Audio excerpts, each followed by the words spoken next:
organic, unpredictable, unknown, lovely, beautiful, a sense of fulfillment. This is part of the pleasures of life and not the chores of life.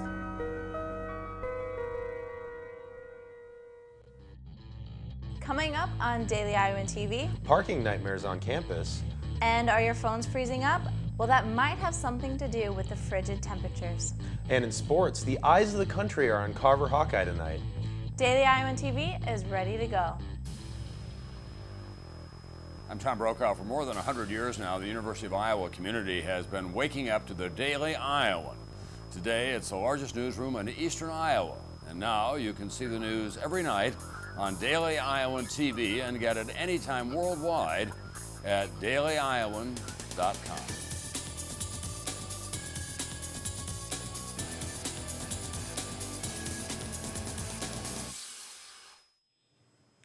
Good evening. I hope everyone is surviving the cold.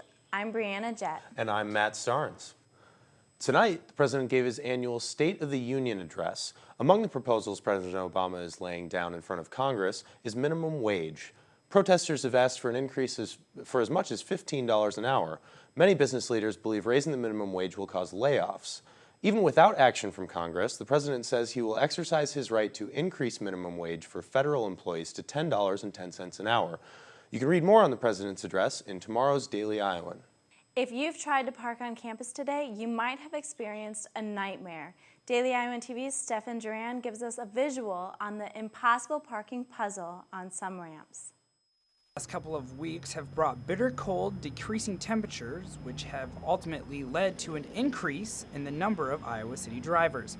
When conditions outside are constantly below zero, students and other Iowa City citizens seem to ditch regular ways of getting around town and head straight for their cars.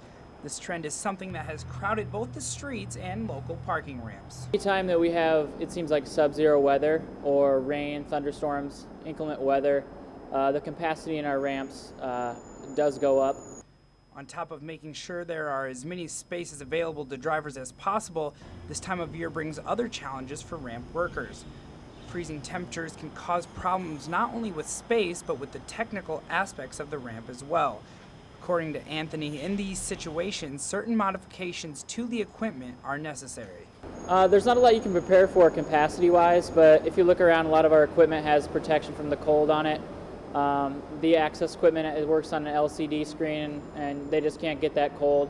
And speaking of parking inconveniences, the University of Iowa Hospitals and Clinics has fired 3 employees for improper parking. A janitor at the University Hospital improperly parked in a lot intended for emergency patients. The janitor was warned back in September. The emergency lot requires an exit code. Police say the employee illegally got the code from a locksmith. In November, a husband and wife who worked there at the hospital were also fired for parking in the emergency lot. We've previously reported about layering up to go outside to avoid frostbite, but did you know that your smartphone can be frostbitten as well? When temperatures drop below the freezing point, iPhones can start to act up by losing their sense of touch and can even shut off completely if it's out in the cold for too long. Apple suggests iPhones that are 4th generation or later should only be used in environments between 32 and 95 degrees Fahrenheit.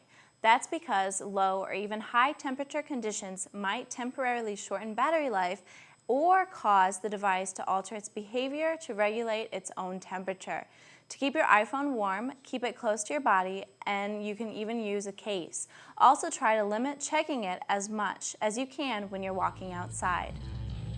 Coming up next on Daily Iowan TV. Staying healthy never sounded so good. Now there are chances to win prizes. And in sports, Tom Izzo, Gary Harris, and so much more. But first, let's talk to Daily Iowan TV's Kelly O'Lean, who has our weather. Thanks, guys. Talk about frostbite. Be careful walking to class this week because the high for tomorrow morning is a mere 2 degrees. Tomorrow afternoon, we'll reach a high of 23, and although that may feel warm, it's still going to be very cold out there. A look at the rest of this week. Tomorrow will be clear, however, starting Thursday, we will be getting snow on and off through Saturday. Thursday has a high of 33, which will be the warmest we see for a while. Come Friday, temperatures will drop again to a high of 16 degrees, however, it won't be as cold as tomorrow. Saturday, the high will reach 19 degrees, but drop back down to 16 on Sunday with clear skies, and it'll stay like that with a high of 15 degrees on Monday. Well, that's all the weather I have for you. Guys, today be careful. Be sure to bundle up when you're walking, even driving to classes. That is, if you can find a parking spot. I'm not sure about you guys, but I haven't been able to drive. I mean, I've been ice skating to class. Well, back to you at the desk. Dance Marathon's big event is only 10 days away. This year will bring the organization one step closer toward their biggest donation yet. Daily Iowan TV's Gabby Dunn shows us how part of Dance Marathon's earnings are letting children at the hospital have box office style seats at the football games. The University of Iowa Dance Marathon made a $5 million pledge to the UI Children's Hospital in 2011. With the November groundbreaking just behind, officials are excited about the value that the new facility will bring to the area. The University of Iowa Children's Hospital is consistently ranked in one of the top hospitals in the United States, but it's also one of those that doesn't have its own freestanding building, focused entirely on children's medicine. So with the construction of the new hospital in general, it allowed for a facility for the amazing doctors and nurses and all the staff members to focus solely on child health care. The 11th story of the new hospital will be named the Dance Marathon Pediatric Cancer Center. Since it's located right next to Kinnick Stadium, the Dance Marathon floor will give patients an elevated view into the game during football Saturdays. So it'll be kind of like staying in a press box on the weekends watching the Hawkeyes play. For Dance Marathon participants, the new building will be a landmark within the community. The building of the new Children's Hospital is going to be kind of a great reminder over all of the work that we've done over these past 20 years. It's going to be an actual item that you can actually see when you come and visit Iowa City. It'll be great for all the families as well. They'll have a new area to go to, so it's going to be kind of a nice landmark of all of the achievements we've created over these years. The new hospital is set to open in 2015. Gabriella Dunn, Daily Iowan TV. Now, to find out more about Dance Marathon's $5 million pledge, check out tomorrow's edition of the Daily Iowan. Live Healthy Iowa, a 10-week statewide wellness challenge kicked off yesterday. The challenge is for businesses and communities to work in teams to promote positive, healthy lifestyle changes. Iowa has their own 5 weeks of wellness, and it starts February 3rd. This challenge is for UI students and staff to set goals and change for tokens. Specifically at this time, we're providing a lot of things like boot camps, TRX classes. Our group exercise classes are always free for our students, members, and community. And we always try to focus on trying to be healthy all year round. This year's goal is to reach at least 50 tokens. After 5 weeks, the participants will be eligible to win prizes. This is just another fun way to get in shape. Well, with the Super Bowl approaching, I wonder if anyone will really be keeping up with eating well. But Daily Iowan's Aaron Faust has this week's edition of Street Chatter. Hey guys, yes, Super Bowl weekend is right around the corner, and I'm not the only one who's excited. Daily Iowan TV's Brandon Bittner went out and asked students what their plans are for this weekend's big game. What are your plans for this Sunday? This Sunday, me and a couple buddies are going to be going over to their house and have a huge potluck and watch the game. I'm probably going to have some friends over at my apartment, order a couple pizzas, maybe have a big sub and just have a big party. Do you think you two will go to the bars or stay at home and watch it? Stay at home. It doesn't sound like the Super Bowl will be bringing a wave of crowds to the Iowa City bars this weekend. With the frigid temperatures, many people have expressed staying in with friends is the best way to go. Many of the bars had no plans or specials for Super Bowl Sunday yet. Students may find staying inside provides some relief, unlike those chilly walks to class. Would certain deals at the bars entice you more to leave your house than stay in? Oh, absolutely. How excited are you for the Puppy Bowl? More excited than the Super Bowl. Are you more excited for the Super Bowl or the Puppy Bowl? The Puppy Bowl, for sure. Have you drafted your Puppy Bowl team yet? Not yet. Okay, well I've drafted mine and they're looking pretty good. Yep. All right, Aaron, back to you. Nice throw. I might be rooting for the Broncos, but I'm also hoping Corgis will be in this year's Puppy Bowl. That is it for Street Chatter. Time to toss it back to you at the desk. The biggest game of the Fran McCaffrey era is taking place in Carver Hawkeye Arena Tuesday evening. Number 7 Michigan State in town to face the 15th ranked Hawks in what should be one heck of a game. Our sports staff has the preview. Think Iowa City is ready for this one? Judgment Day, the headline on the sports front of Tuesday's Daily Iowan, and for Fran McCaffrey and the 15th ranked Hawkeyes, that couldn't be more spot on.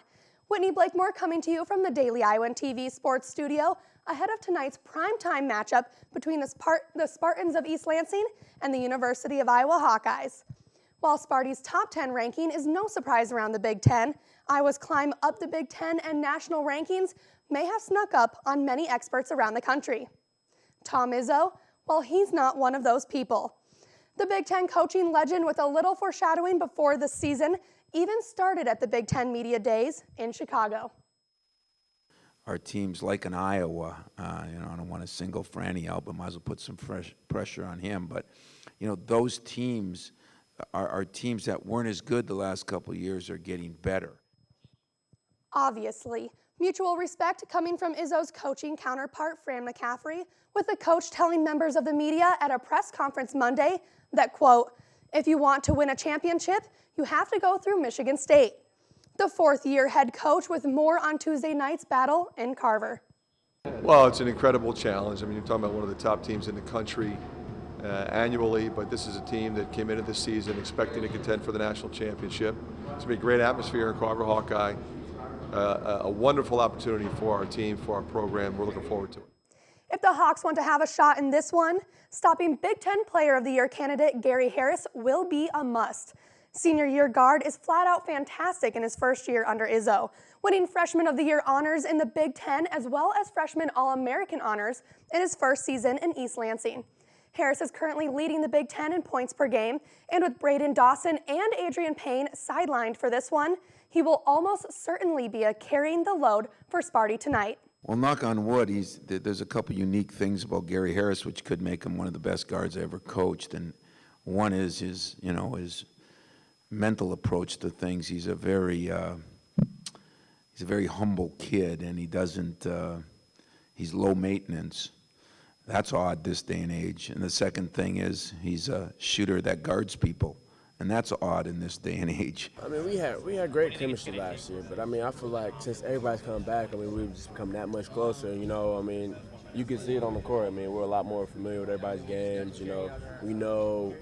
I know when AP needs the ball. Keith knows when I need the ball, and vice versa. And we know when BJ. I mean, we more familiar with each other, and then off the court, I mean, we all like brothers. I mean, we all look out for each other. We all hang out. So I mean, I feel like the bond we built off the court is really translated to on the court. Not just a big game for the two coaches, with ESPN showcasing the Big Ten battle on its Super Tuesday programming scheduling, something a number of the Hawkeyes are relishing.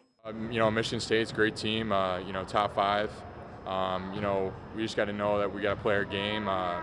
Can't go back to the stuff we did against Michigan, and we'll be prepared and ready. Obviously, they're a tough team, a top 5 team.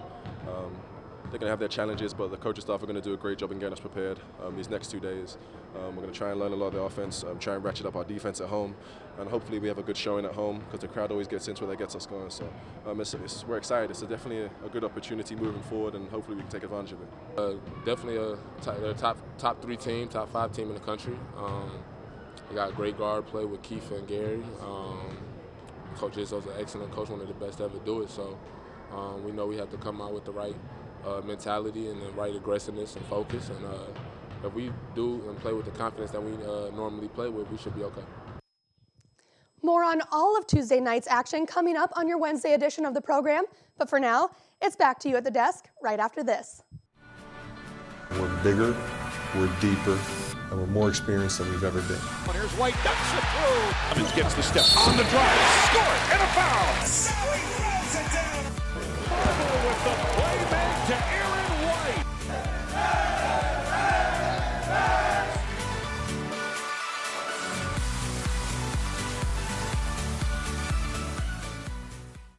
And only with Daily Iowan TV can you hear what the headlines will be in Wednesday's pages of the Daily Iowan.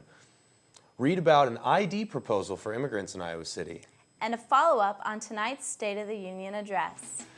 Well, that's your Tuesday edition of Daily Iowan TV. Check us out anytime online at dailyiowan.com. Thanks for watching and have a great night.